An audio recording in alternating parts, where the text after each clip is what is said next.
అమ్మా చౌదరి గారు వస్తారమ్మా. కామాక్షక్క వాణి ఇక్కడికి రాలేదా? వచ్చిందమ్మా అదిగో.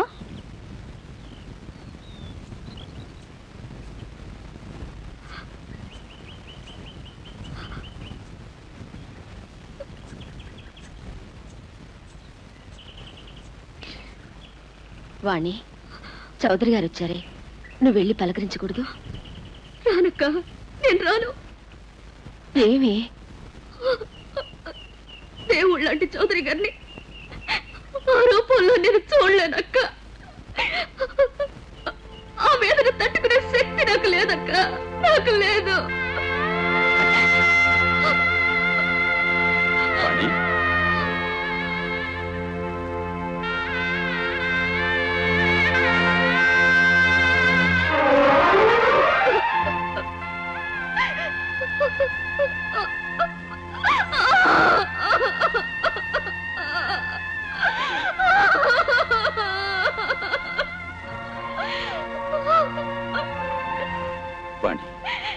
ఏడవకమ్మా, ఊరుకో, ఏడవక. మనిషి అన్నాక ఒంటికి వ్యాధి రావచ్చు, మనోవ్యాధి మాత్రం రాకూడదు. ఇప్పుడు బాధపడి ప్రయోజనం ఉందమ్మా. జరిగిందేదో జరిగిపోయింది.